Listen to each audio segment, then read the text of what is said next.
Olá a todos, bem-vindos ao nosso encontro de negócios do canal WBC. E nós temos aqui hoje o Luciano Alves e nós vamos falar de algo que é muito profundo: constelação organizacional.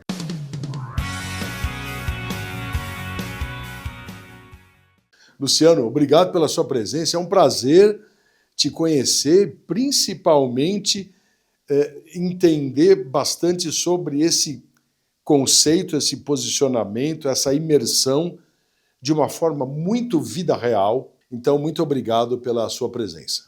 Paulo, gratidão pela oportunidade de estar podendo falar um pouco mais sobre essa temática, né? Gratidão a Camila pelo convite também. As constelações mudaram a minha vida e têm mudado a vida de muitas pessoas que têm experimentado ela como uma filosofia de vida, né? E com certeza ela tem trazido bastante resultados pontuais, significativos para aquelas questões mais complexas e cabeludas que as empresas estão vivenciando hoje e que não têm a mínima noção, muitas vezes, como resolvê-las. Concordo. Né? Então, a gente está nesse processo buscando essa consciência e trazendo consciência sistêmica para as relações dentro das empresas. Mas, Luciano, para os nossos amigos que nos acompanham, constelação organizacional tem uma magnitude no cosmos, né? Então, explica para a gente qual é a abrangência, ao mesmo tempo, a abrangência e a profundidade dessa constelação. Vamos lá, vamos tentar falar em pouquíssimo tempo o que é essencial. A palavra Family Aufstellung, que é a palavra original criada pelo Bert Helling, que é o pai das constelações familiares, foi traduzida do alemão para o inglês de forma errada. Então, a palavra Family Aufstellung significa postura familiar. Em que lugar que eu me encontro? Foi traduzido com o nome de constelação familiar para o inglês. Né? Ela tem uma intenção que é olhar para os pontos cegos das relações e trazer uma perspectiva mais clara do meu lugar diante daquela relação específica. Tá. A constelação organizacional ela traz um movimento de uma extensão da constelação familiar, porque a gente compreende que todo sistema, como uma empresa, agrega a comunidade de destinos diversos, que são seres humanos que se relacionam e cada um com a sua respectiva história dentro de uma história maior.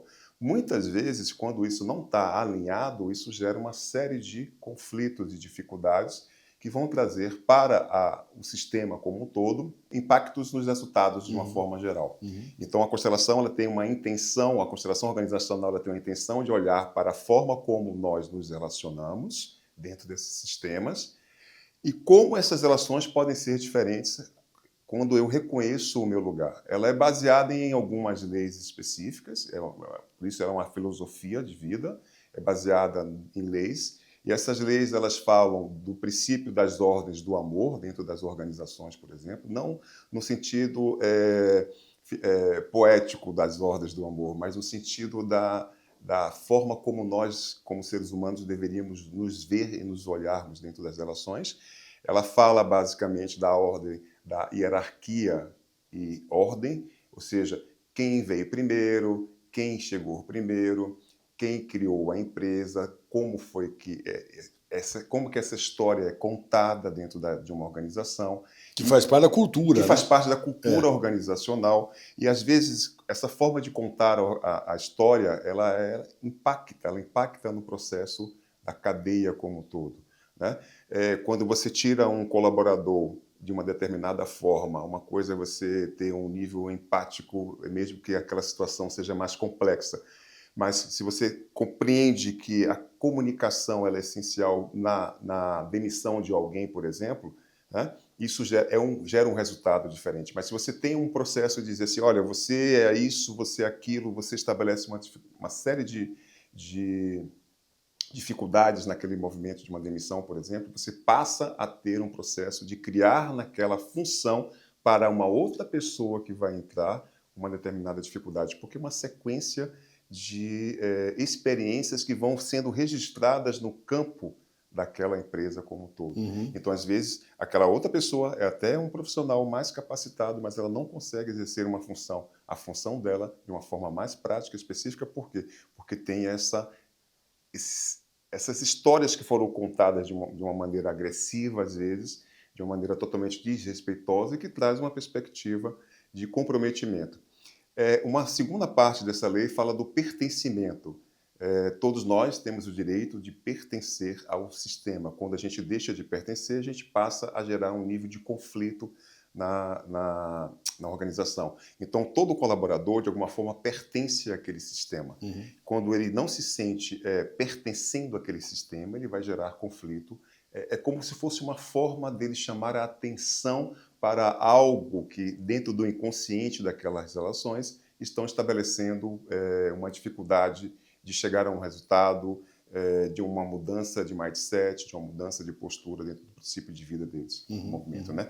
E uma terceira parte dessas ordens da Ordem do Amor, que é uma lei, é o equilíbrio entre dar e receber. Se isso não está alinhado dentro dessa perspectiva, se a empresa não sabe e não reconhece, e o colaborador não reconhece esse movimento do equilíbrio entre dar e receber, isso vai gerar também conflito na organização. E, por exemplo, quais são os padrões ocultos mais comuns que você já ajudou a revelar dentro das organizações por essa metodologia?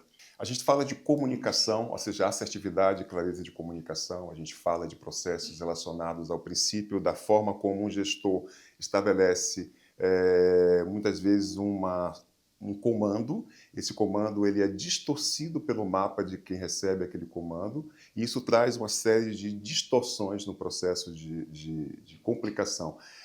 Como a gente estava conversando um pouco mais cedo, mais de 77% das empresas no Brasil são empresas familiares. E essas empresas familiares, elas trazem os aspectos sintomáticos das relações, das dificuldades das relações delas para dentro da organização, quando eles são gestores, né? Fundadores, segunda geração, depois terceira geração com uma característica hoje muito forte de não olhar para a empresa mais. São raríssimas as empresas que têm essa perspectiva. E aí a gente olha justamente como que esse imaginário das relações conflitantes familiares impactam dentro da organização. Então a gente fala, por exemplo, que quando uma empresa tem uma dificuldade com a parte comercial especificamente, ou seja, dificuldade de prospecção de profissionais capacitados, que hoje é uma dificuldade essa área comercial, né, das organizações. Aquele profissional e aquele gestor, ele tem uma dificuldade, muitas vezes, no olhar que ele tem interno na relação com o pai dele. Por que isso? É uma configuração dentro do inconsciente coletivo que faz com que o comercial, que é uma coisa que é para fora da empresa, porque tudo que é para fora da empresa, como investimento, clientes, comercial, compra, venda, são características mais masculinas, por isso função pai. E tudo que está dentro de uma empresa tem a ver com função mãe, ou seja, as relações, os vínculos mais internos, tendo essa perspectiva, porque esse trabalho também contempla essa possibilidade de olharmos por esse olhar, né? Então, a gente traz esse movimento de trazer mais claridade aos pontos cegos que muitas vezes as empresas desenvolvem, como dificuldade de... É incrível, por exemplo, uma empresa que tinha a capacidade de produzir 100%, ela só produz 70%. Então, quando a gente vai olhar, quando eu fui olhar especificamente para a história dessa empresa, eu percebi que o pai... Da segunda geração? O pai da segunda geração, ele tinha uma limitação específica de que, se ele chegasse a um determinado número, ele estaria inconscientemente traindo o sistema que não teve sucesso. Ô, Luciano, mas existe uma situação que a gente vê como eu entendo que seja comum, mas queria ouvir você na sua imersão nessa sua experiência. Até que ponto, essa é uma questão importante, né? Você identificou que, por exemplo, essas gerações vindouras olham para o fundador e falam assim, cara, ele já está obsoleto, mas ele criou, ele fundou e ele posicionou a empresa aqui. Eu me sinto reprimido porque eu não sei se eu tenho capacidade para dar uma nova celeridade a ponto de corresponder à expectativa dele. Isso acontece? Muito. A gente chama isso de memória celular. A memória celular é a forma como a gente tem de aprender a contar uma história que veio antes de mim. Então, esse movimento dos imigrantes, por exemplo, que construíram legados no Brasil, eles trazem uma história do país, da cultura, de hábitos, de comportamentos, de uma forma geral. E vem para um lugar totalmente diferente, construir uma nova história. Quando isso não é visto de uma perspectiva essencial, no sentido de que a forma como ele pôde contar aquela história, as gerações futuras elas vão impactar, barrando um processo a partir de movimentos que foi... Imagina alguém que saiu do país dele, veio de navio para cá, o nível de dor enorme, que ela incerteza, carrega, de medo, de insegurança, de incerteza que ela carrega ao chegar aqui. Aquilo é muitas vezes superado através de muito trabalho, de muito esforço, mas aquela experiência do medo, da insegurança, da incerteza, muitas vezes fica debaixo do tapete. E isso, por memória celular, vai ser migrado geneticamente para gerações futuras, que vão olhar para esse princípio de história, muitas vezes, dizendo assim, não, isso aqui não serve, isso aqui não é bom, isso aqui pode ser diferente aqui agora, eu vou fazer do meu jeito. Do meu jeito. Né? E quando as novas gerações entram nesse embate, elas estão entrando em embate com a história. Não é que isso não tenha que ser feito, isso deve ser feito, mas de uma perspectiva adulta, sem julgamentos, sem críticas, reconhecendo a importância da história para que haja uma harmonia no processo de construção e continuidade reconhecendo a importância disso. Isso é bom. Importante daquela história. Diante das circunstâncias, não pode ser diferente, não pode ser contada uma história diferente. Ou seja, a prática disso. Se você rompe com essa história, a tendência é ter muitos desafios difíceis. Como esses líderes, gestores, né, podem se beneficiar da constelação sem cair no estigma de algo alternativo? Primeiro, não é algo alternativo. Não é. É um fenômeno que acontece no aspecto biológico, tem a ver com o nosso princípio da nossa experiência e como a gente apresenta essa experiência para o mundo, ok? Ela fala, como eu te falei no início, ela mostra os pontos cegos que a gente não consegue perceber. Às vezes, uma dificuldade de resolução de algo numa empresa é baseada muito mais pela minha dificuldade que eu tenho com o meu sistema de origem do que com aquela dificuldade especificamente. É como se aquele colaborador estivesse me mostrando, como gestor, uma dificuldade que é minha em resolução de algo que é para a empresa especificamente. Então, os gestores que têm essa postura sistêmica, eles vão compreender que aquele sistema que ele está lidando é uma unidade totalmente complexa. Né? E essa complexidade, ela fala de funções. Por exemplo, você tem um corpo físico, que é o seu sistema de manifestação da natureza humana.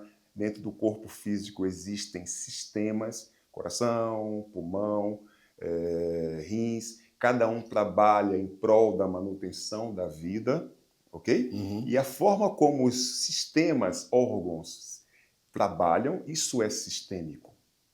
Isso é sistêmico. Claro, é impacto da emocionalidade, da pressão, de tudo. A empresa é a mesma coisa. Você tem um fundador, você tem toda uma cadeia de colaboradores, você tem um produto final, você vai ter um consumidor, você vai ter um mercado. Então, todo esse sistema, ele muitas vezes ele é visto a partir de uma perspectiva muito mais pessoal do que aquilo que a empresa necessita de verdade. Luciano, isso é uma tomografia computadorizada.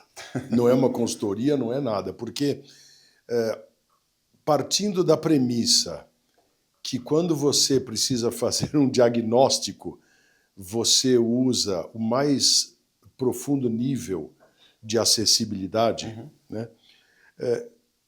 Para o que os nossos amigos possam entender,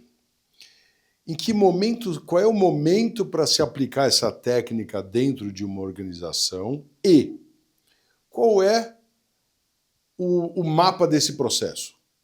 Se você está com dificuldade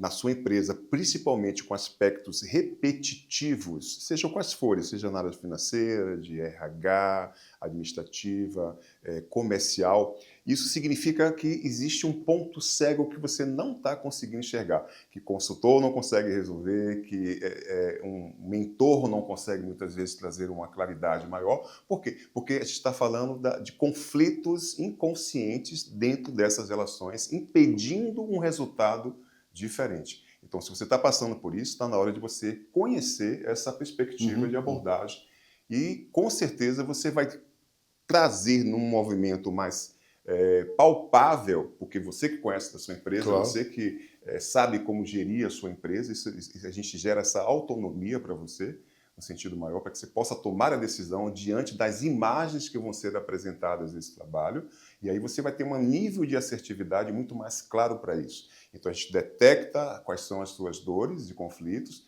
cria um plano de ação e vai para a empresa trabalhar especificamente com pessoas de fora, porque é um nível de representações, essas representações a gente leva pessoas de fora que vão trazer imagens para aquilo que você não consegue enxergar de uma forma prática. Você traz à tona um monte de coisa. Traz à tona todos os pontos cegos, fantasmas, Maravilhoso. dores. Tudo. E de alguma forma isso é